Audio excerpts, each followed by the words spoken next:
Boa noite, queridos, graça e paz, que bom estar com você nesta quinta-feira.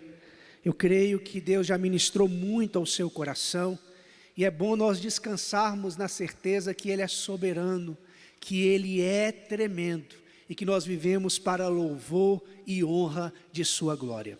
Eu quero convidar você a abrir sua Bíblia comigo, você que pode, abra sua Bíblia comigo, e você que não pode, o texto vai estar aí na sua telinha. Nós iremos ler a partir do Evangelho de Lucas, capítulo 3, versículo 7. Evangelho de Lucas, capítulo 3, a partir do versículo 7.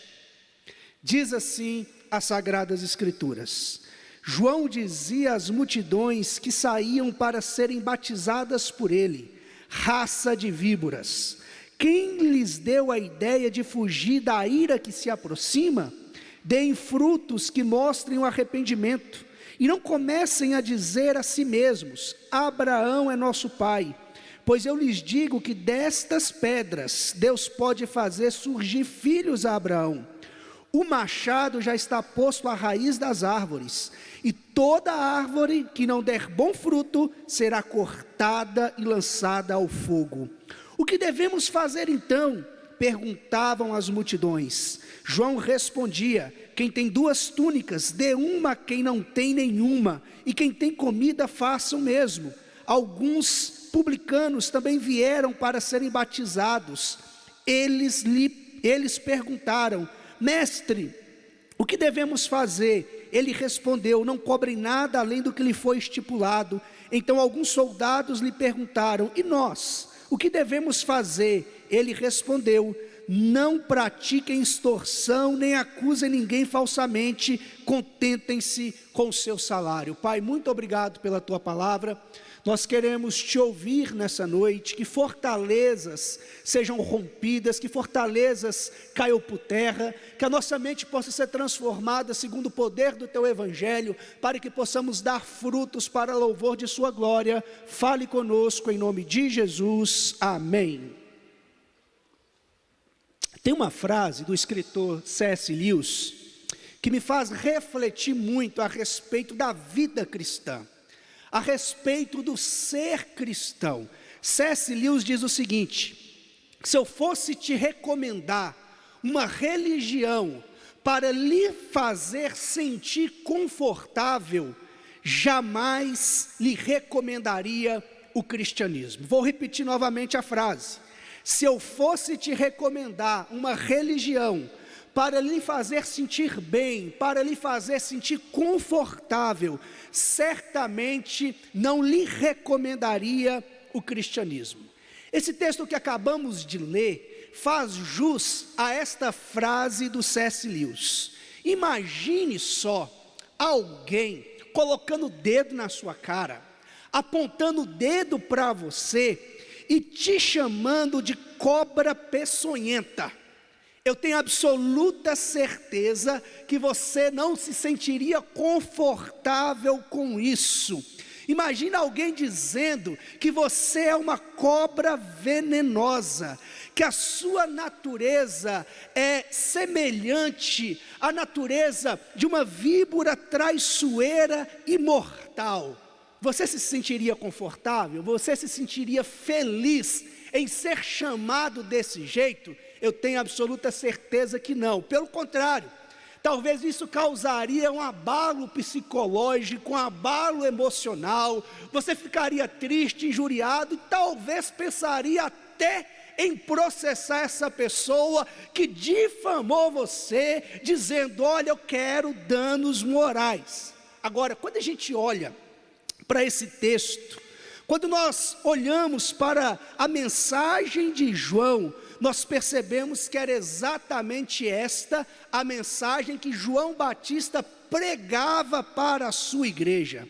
Quando as multidões se aproximavam para serem batizadas por João Batista, o que elas ouviam no seu curso de batismo era exatamente essa. João Batista dizia para essa multidão: vocês sabem quem vocês são? Vocês são uma raça de víbora. E ele dizia mais: quem foi que lhe deu a ideia? Quem foi que disse que vocês poderão fugir da ira que se aproxima? Deem frutos dignos de arrependimento. E para aqueles que se achavam piedosos, para aqueles que se achavam religiosos, para aqueles que tinham uma profunda convicção que estava cumprindo todos os deveres que a religião lhe impunham, e se diziam filhos de Abraão, João Batista dizia: e vocês que estão aí usando a desculpa, dizendo que vocês são filhos de Abraão, dizendo que vocês são da descendência prometida, eu quero dizer para vocês que ninguém é salvo por sua conduta, por seu comportamento diante de Deus. E ele dizia mais: olha, o machado já foi colocado na raiz, não é nem no tronco, porque quando a gente corta o tronco sem tirar a raiz, o tronco nasce de novo. João Batista fala: o machado foi colocado sobre a raiz, há uma mão no machado que vai cortar a raiz, se essa árvore não der fruto, e ela será cortada e lançada no fogo. Não há nada nessas palavras que faça uma pessoa se sentir bem. Não há nada nessas palavras que traga conforto e alento para o nosso coração. Alguém pode até ser budista, porque gosta dos mantras, gostam do ambiente dos mosteiros, da meditação. Alguém pode até sentir-se bem sendo católico, romano, por tradição familiar, porque os seus pais eram, porque se sente bem.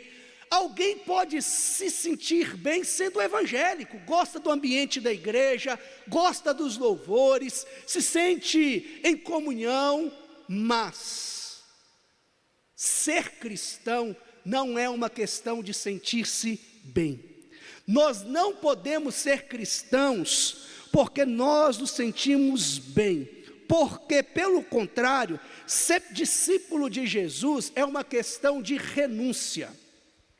Ser discípulo de Jesus é uma questão de negar-se a si mesmo, tomar a sua cruz e seguir Jesus. Ser discípulo de Jesus é uma questão de renúncia do seu próprio ego. De forma que, deixa eu dizer algo para você. Se talvez você hoje está procurando uma palavra que vai te fazer sentir confortável, talvez você tenha alguma dificuldade, talvez você tenha algum tipo de problema, porque nós não podemos fazer propaganda enganosa.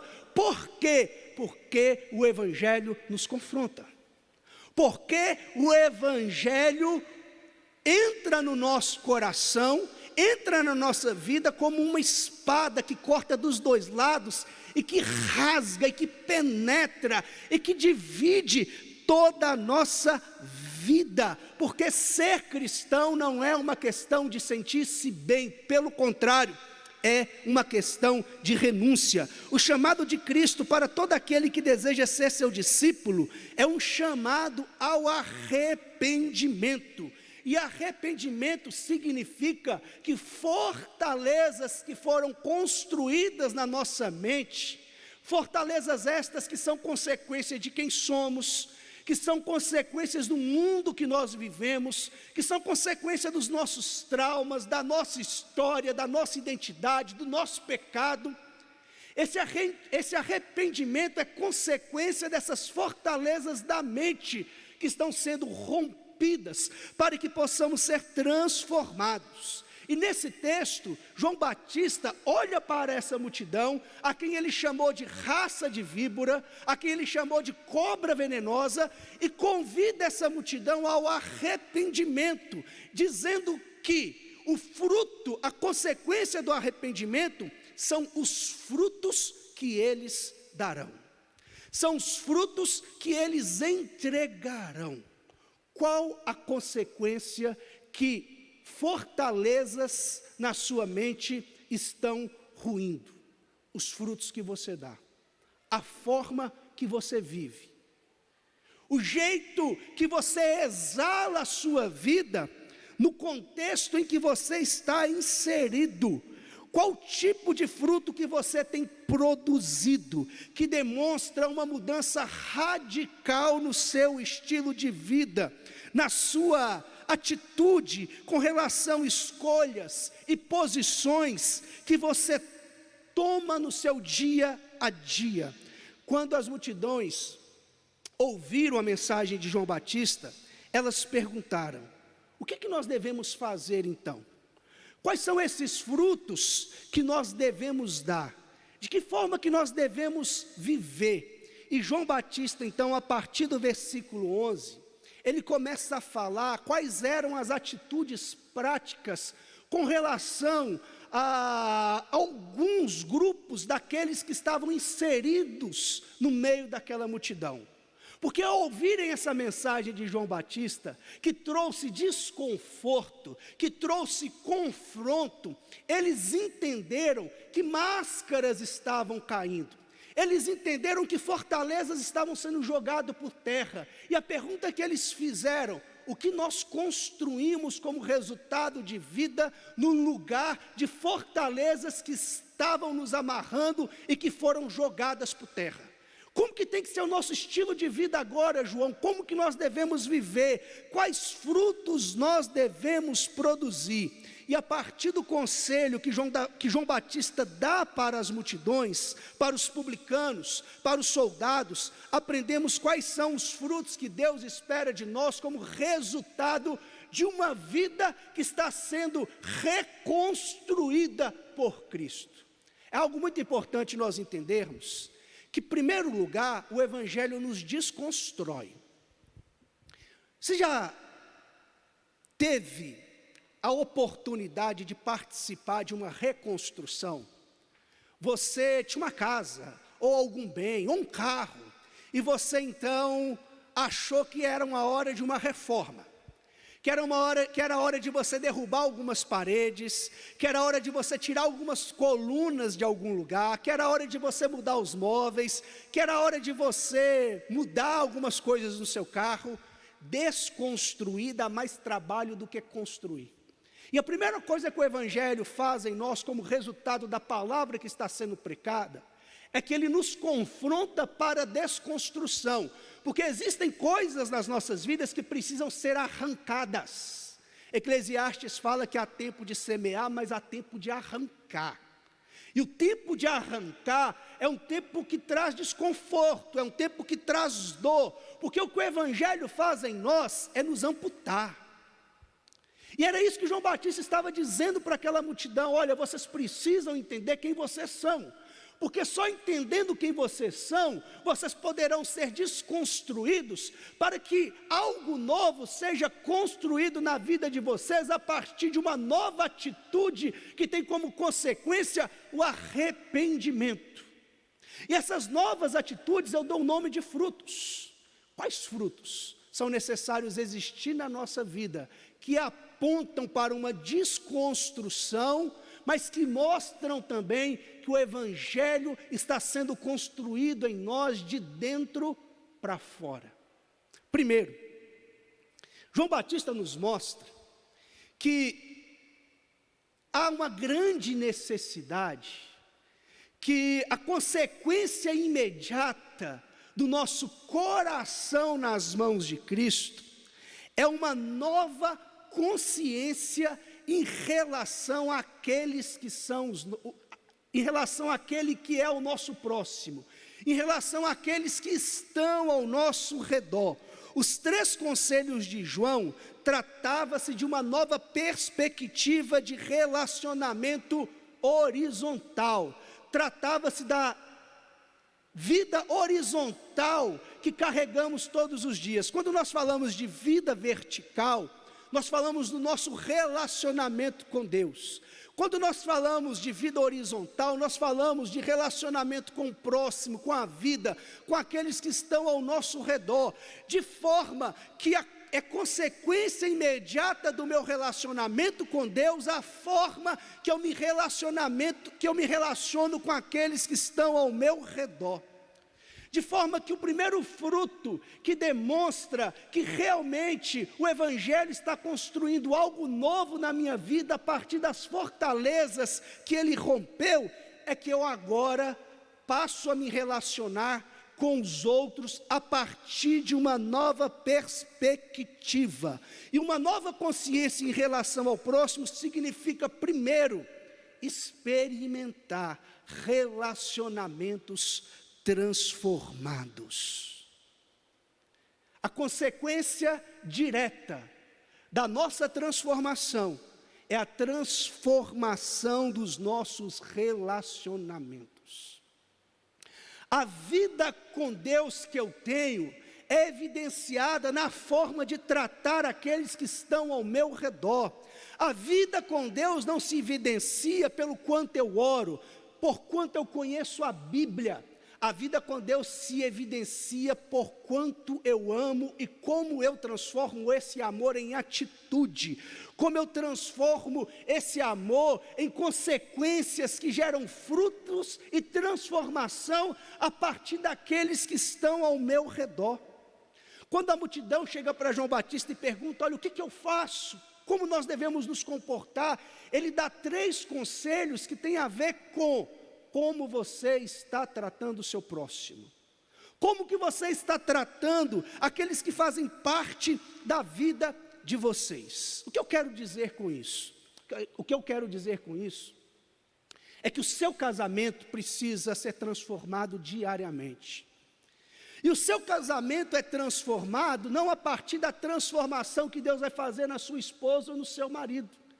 Que a transformação começa a partir do que Deus está fazendo em você, e é você o agente de transformação. Pastor, como eu posso ser agente de transformação na vida de uma outra pessoa? Só existe uma forma de nós sermos agente de transformação na vida de uma outra pessoa: amando esta pessoa, porque o que nos transforma é o amor de Deus, e quem transforma a outra pessoa é Deus amando através de mim. A pergunta é: Deus tem amado através de você? Deus tem amado a sua esposa através de você? Deus tem amado o seu marido através de você? Os seus filhos têm se sentido amados por Deus por causa do amor presente na sua vida? Como estão os seus relacionamentos? Há inimizade, há muros que você levantou entre você e outras pessoas? E talvez você vai se justificar dizendo: pastor, mas eu tenho razão de não estar bem com meu marido, embora nós estejamos dividindo a mesma cama, o mesmo quarto, mas nosso coração também está dividido. O nosso coração não está mais junto. A gente há muito tempo não dorme com a alma junta. E você tem as suas justificativas, você tem as suas razões, mas a questão não são as justificativas e as razões, a questão é: há espaço para Deus entrar e transformar? Há espaço para Deus entrar e gerar vida? Há espaço para Deus entrar e fazer de novo? Porque a nossa vida, a vida de um cristão, a partir da sua conversão, é uma vida comunitária, é uma vida relacional. Não é mais uma vida individual, é uma vida comunitária. Por isso que Jesus disse que onde estão 2 ou 3, ali está a sua igreja. Porque a igreja é uma comunidade. Porque onde houver 2 ou 3, porque onde houver 2, há possibilidade de relacionamento. Porque onde houver 2, há possibilidade de transformação mútua. Porque onde houver 2 ou 3, há possibilidade de gerarmos vida ao nosso redor. O Evangelho precisa romper com fortalezas na sua mente, que te impede de se relacionar verdadeiramente com as pessoas. E não apenas isso, que te impede de ser instrumento para que a transformação de Cristo chegue no ambiente que você vive. É muito interessante como nós encontramos casamentos cristãos falidos, porque eles não dão mais espaço para Deus agir. E aí nós perguntamos: onde está Cristo? Onde está a presença de Jesus? Todos passamos por crise, todos somos seres ambíguos, todos passamos por dificuldades, por momentos de tensão, mas a diferença é o que o Evangelho está fazendo em mim como transformação relacional. Quando você lê o Evangelho, por exemplo, você vê Jesus pegando gente da pior espécie, Jesus pegando um monte de cobrinha e colocando para conviver juntas. Que é isso, pastor? É verdade. Se, por exemplo, você lê depois a história de Mateus, o publicano, e de Simão o Zelote, se trouxéssemos para os dias de hoje, seria mais ou menos alguém da esquerda e alguém da direita convivendo junto. Jesus chama dois camaradas que se odiavam e diz o seguinte: a partir de agora vocês vão viver junto. E esses dois homens que se odiavam, que jamais cruzariam um com o outro, que atravessaria a rua se visse outro vindo em sua direção, foram transformados ao ponto de chamarem o outro de irmão. Porque é isso que o Evangelho gera em nós, essa consciência e essa transformação. O versículo 11, por exemplo, que nós lemos, João diz o seguinte: quem tem duas túnicas, dê uma a quem não tem nenhuma, e quem tem comida, faça o mesmo. O que significa uma nova consciência em relação ao próximo? Uma profunda responsabilidade de suprir a necessidade alheia. Nós somos responsáveis uns pelos outros. Nós carregamos uma responsabilidade baseada no amor de Cristo. O que é ser igreja? É ter a consciência que nós somos responsáveis uns pelos outros. Isso significa estar em um processo relacional de transformação. Todo ser humano tem três necessidades básicas: material, emocional e espiritual. E é no contexto do relacionamento que nós somos instrumento de Deus para que o outro se sinta amado e aceito, para que o outro se sinta suprido e para que o outro possa ser edificado através da minha vida. Ser igreja é ser responsável um pelo outro, é viver com esse senso de responsabilidade que, por exemplo, nós nos reunimos aqui não apenas para cultuar a Deus, nós nos reunimos aqui porque queremos ser bênçãos na vida um do outro, porque queremos gerar vida na vida do outro, porque o chamado do Evangelho é o chamado para que possamos experimentar uma transformação no horizonte que está diante de nós, na nossa forma horizontal de se relacionar. Permita que Deus transforme os seus relacionamentos como fruto daquilo que Ele está desconstruindo para reconstruir um novo estilo de vida em você. Outra coisa que aprendemos nesse texto, que tem a ver com essa transformação que estamos experimentando, com respeito às fortalezas da mente que estão ruindo, é que quando o Evangelho entra no nosso coração, nós aprendemos a viver com senso de limite. Nós aprendemos a viver com senso de limite. Versículo 13. Quando os publicanos, que eram os cobradores de impostos, se aproximaram de João dizendo: olha, o que nós devemos fazer? João respondeu: não cobre nada além do que lhes foi estipulado. Os publicanos viviam uma vida sem senso de limite, não tinham limites para a sua ganância, por isso extorquiam o povo. Todo relacionamento que se preze tem limites. Tudo que faço na vida precisa ter um senso de limite. Nós vivemos em uma geração que perdeu o senso de limite. Porque nós achamos que liberdade é viver sem limites. Nós achamos que liberdade é fazer o que nós queremos, do jeito que nós queremos, quando nós queremos, sem que haja um limite, porque quem estabelece o limite é exatamente a minha sensação de prazer. Mas quando nós olhamos para a Bíblia, para esse conselho de João aos publicanos, olha, parem de extorquir o povo. Ele está dizendo: coloquem limite na vida de vocês. E viver um senso de limite é entender que o meu relacionamento com Deus possui limites. Deus, ao colocar o homem no jardim, Ele estabeleceu um limite. Comem de todos os frutos, menos do fruto da árvore do conhecimento do bem e do mal. Porque o dia que você comer desse fruto, você estará ultrapassando o limite que eu coloquei, e você sofrerá as consequências deste limite. Quantos de nós não estamos hoje sofrendo, presos nas nossas fortalezas mentais, presos na fortaleza do medo, presos na fortaleza da culpa, porque nós ultrapassamos limites com Deus que jamais deveríamos ultrapassar, porque desobedecemos a tua vontade, porque desobedecemos aquilo que Ele desejava de nós, e hoje, como consequência, nós estamos vivendo talvez num deserto, em meio a espinheiros que têm nos machucado. E o que eu faço, pastor? Recobre a sua consciência e passa a viver com senso de limite. Meu relacionamento com o próximo tem um limite. Que limite é esse? Trate o seu próximo como você gostaria de ser tratado. A vida possui limites.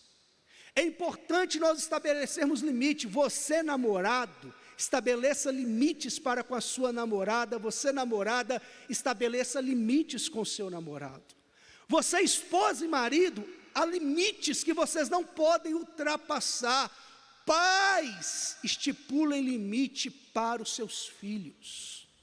Porque viver uma vida de transformação que gera fruto é viver com essa consciência: existem limites na minha vida e na minha jornada que eu não posso cruzar. E quando nós temos a nossa mente transformada, como Paulo disse, não se conformem com este mundo, não se coloquem ao padrão, à forma deste mundo, que é um mundo sem limites. Pelo contrário, vocês precisam ser transformados pela renovação da vossa mente, para que vocês possam experimentar a boa, perfeita e agradável vontade de Deus. E a boa, perfeita e agradável vontade de Deus é aquela que estipula limites, para que eu possa viver uma vida de graça, para que eu possa viver uma vida bem-aventurada. O limite que Deus estipula não é para tirar o prazer da vida, pelo contrário, é para que eu possa ser protegido no caminhar da vida. Viva com senso de limites. Terceiro e último, para terminarmos, o que nós aprendemos com João Batista? Com o conselho que ele deu para a multidão, que nós fomos chamados para uma vida de serviço, não de privilégios. O versículo 14, aliás: então alguns soldados lhe perguntaram: e nós, o que devemos fazer? Ele respondeu: não pratiquem extorsão, nem acusem ninguém falsamente, contentem-se com o seu salário. Os soldados se alistavam para servirem o povo, mas infelizmente eles usavam da sua posição para aferirem privilégios, extorquiam o povo, davam falso testemunho em favor do dinheiro. E João Batista diz o seguinte para eles: olha, vocês precisam se contentar com o que vocês têm, porque vocês se alistaram para servir e não para serem servidos. O que nós precisamos entender? Que o diabo irá nos tentar constantemente para desejarmos privilégios. Tentação de Jesus: se tu és o Filho de Deus, tu és um ser privilegiado, tu não pode passar fome, tu não pode ficar com fome. Ordene que essas pedras se transformem em pães, porque tu és o Filho de Deus, você tem privilégio, tome posse deles. O diabo falou para Jesus que passar pela cruz, para que os reinos sejam submetidos ao teu domínio, eu posso te dar, somente proste e me adore. Você é privilegiado, eu posso te dar. Cuidado, meu irmão. Quem oferece privilégios para nós normalmente é o diabo. Quem oferece privilégios para nós, o que significa isso? Quem quer que você seja o centro da atenção, Quem quer que o mundo esteja girando ao seu redor, normalmente é o inimigo. Porque para nós cristãos, a vida não acontece de lá para cá, a vida acontece daqui para lá. Porque o cristão é aquele que sabe que é um soldado que foi alistado para servir. Nós fomos chamados para servir, para lavar os pés. Pouco tempo atrás, alguns domingos, o nosso pastor falou sobre isso, sobre o nosso instrumento de trabalho, a bacia, a água, o pano, a toalha. Nós somos chamados para servir, para ajoelhar, para abençoar. Servir é o privilégio que Deus nos deu. Por isso, viva com esse senso. Viva a partir desses frutos, relacionamentos transformados. Viva com senso de limites e viva entendendo que Deus te chamou para servir, para abençoar, para semear esperança, para que a vida comece a partir da vida que está fluindo em você. É isso que o Evangelho gera em nós. Quando nós nos permitimos ser desconstruídos, para que o Evangelho possa construir um novo estilo de vida que nasce a partir desses frutos que demonstram que o que importa não é como eu me sinto, que o que importa não é se eu estou feliz ou se eu estou triste, o que importa é o que Deus está fazendo na minha vida em relação ao outro. O que importa é se Deus está amando o outro através de mim. O que importa é se eu estou servindo ao propósito que Deus me deu, mesmo que para isso eu passe por tristezas, mesmo que para isso eu passe por renúncias, mesmo que para isso, ao obedecer a Deus, eu ampute uma das minhas vontades, um dos meus desejos, porque não importa é se eu estou bem, porque a vida cristã não se resume a eu estar bem, a vida cristã se resume exatamente naquilo que Deus deseja fazer na minha vida e através da minha vida. E é isso que precisa estar presente no nosso coração, como uma consciência de profunda transformação. E eu quero orar com você nessa noite. Eu quero orar com você para que esse evangelho que João Batista pregava, que dói, que nos confronta, esse evangelho que nos encosta na parede, que aponta o dedo na nossa cara e fala quem nós somos, que nos chama de raça de víboras, nos transforme, nos mude, tirando toda a neblina que está diante de nós, que nos impede de olhar para o nosso próximo e chamá-lo de irmão, que nos impede de permitir que Deus haja na nossa vida, transformando todos os nossos relacionamentos, que nós possamos viver com esse senso de limite, de urgência, e que nós possamos ser servos. Nós estamos aqui para servir a pessoas que precisam de você, a pessoas que precisam do seu abraço, a pessoas que precisam de uma palavra de Deus para a vida dela, vindo da sua boca, a pessoas que precisam do seu dinheiro. Nós somos chamados para servir. Feche os seus olhos, permita que Deus desconstrua algumas coisas na sua vida, que estão arraigados na sua mente como fortaleza, e que você possa a partir de hoje, repensar a sua vida a partir desses princípios que falamos aqui. Deus, muito obrigado pela tua palavra. Ser cristão não é uma questão de sentir-se bem, ser cristão é uma questão de obediência, e a obediência gera crise, a obediência muitas vezes dói, a obediência nos confronta, porque nos faz renunciar, abrir mão do nosso eu, do nosso ego, que nós possamos decidir te seguir, apesar do nosso sentimento, e que teu evangelho possa nos transformar, possa nos mudar, que possamos dar frutos que demonstre o nosso arrependimento e a nossa transformação, que possamos amar com o amor que o Senhor nos ama, e que com esse amor possamos ser agente de transformação para as pessoas que estão ao nosso redor. Nos dê discernimento, ó Pai, para que possamos viver com senso de limite, para que não venhamos ultrapassar aquilo que não seja a tua vontade, e que nós possamos servir em amor, servir em graça, servir em gratidão. Eis-nos aqui diante da tua presença, que teu evangelho gere fruto em nós, e que possamos viver para o louvor de sua glória. É a nossa oração, em nome de Jesus, amém e amém. Renova-me, Senhor Jesus, já não quero ser igual. Renova-me, Senhor Jesus, põe em mim teu coração, porque tudo que há dentro de mim necessita ser mudado, Senhor, porque tudo que há dentro do meu coração necessita mais de ti. Eu creio que nessa noite você tem alguns pedidos de oração para fazer. Você tem pessoas a quem você deseja servir através da sua oração.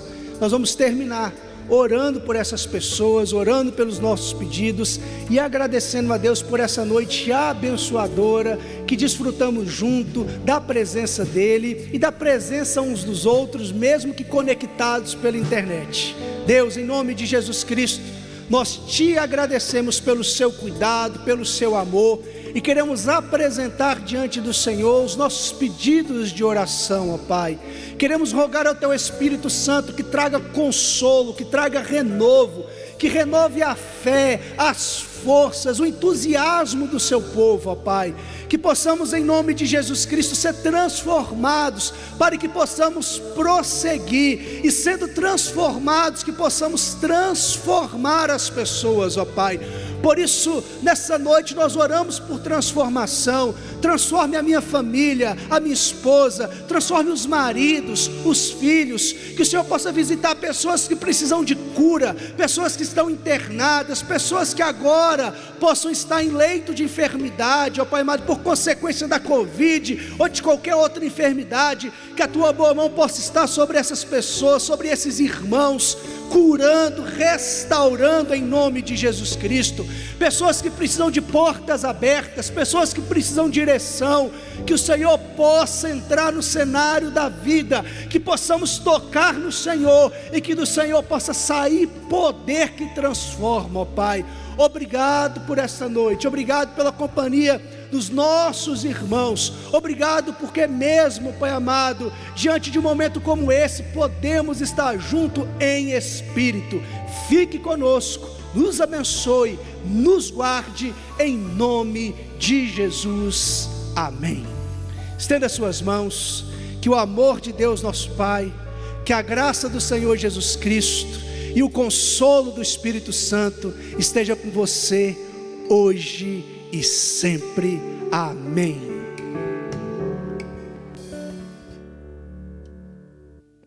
Gente, mais um culto. E não se esqueça, se você está conosco pela primeira vez, entre em contato com a gente, compartilhe esse vídeo, abençoe alguém em nome de Jesus. E se você desejar contribuir com a gente, está aqui todas as nossas informações, contribua. Que Deus te abençoe, fica com Deus.